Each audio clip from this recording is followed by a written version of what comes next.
No, come on, Sean. Turn that thing off. Oh, hold on. I like what you said there. I want to get this for posterity. Say it again, nice and loud. Seriously? Sure, come on. If nothing else, it'll give me leverage with your old man. Ah, that's your angle. Nice. What I said was, I wish I hadn't been born into the Assassins. I wish I had chosen this life. Is that good enough? Sure, but why is that? Because choice is the central idea of our creed. It underpins everything, right? It's about free will. It's about seeing the evidence before you and saying, yes, this is what I want. Or, no, this isn't for me. But when you're born into a group like this, or any other, like I was, you get mixed signals.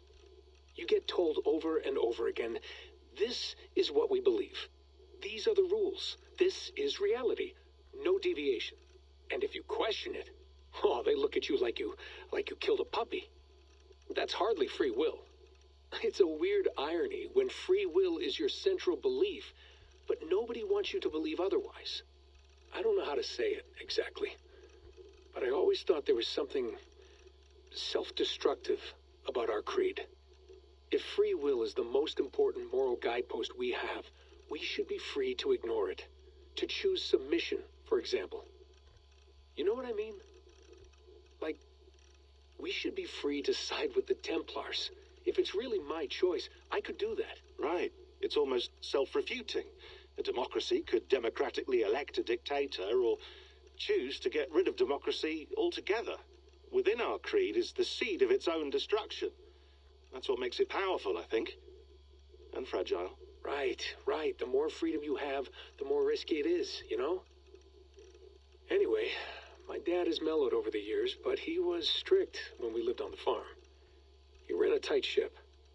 I never got the impression that I was free to choose my path forward. Our creed, our tenets, they were drilled into my head. By the time I was a teenager, I was following these rules out of a sense of duty. This was just what we did. That happens to a lot of organizations over time. A stagnation sets in, you know? A fundamentalism. Yeah. Following the rules becomes more important than achieving whatever goal you set out for yourself. And people start to lose sight of the reason the rules exist. That's called deontology, or a form of it. Following a rule for its own sake and not for the consequences it has. Yeah, but that feels backwards, doesn't it? Well, I think so. Following a rule is the easy part. Praying, taking a sip of wine, munching on a wafer. Rituals that give comfort. But that's just going through the motions. It makes people feel like they're doing something. When the hard work is, well, actually getting off your ass and doing something productive. I think people just want boundaries. Tight boundaries. They want to see the four walls that pen them in. I don't disagree. Anything outside that, anything that makes life more complex, that's scary.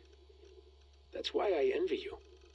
You chose this life. You went through that process and you decided, yes, I believe in this. Sure. It didn't stop me from being an insufferable know-it-all as a teenager, but I see your point. I would have loved to have been a know-it-all. I knew nothing. Not until you guys found me. Yeah. It wasn't until I met you, and Bex and Lucy, that I knew. I knew I wanted to be an assassin. Oh, thanks, Des. Come here. Bring it in, bud.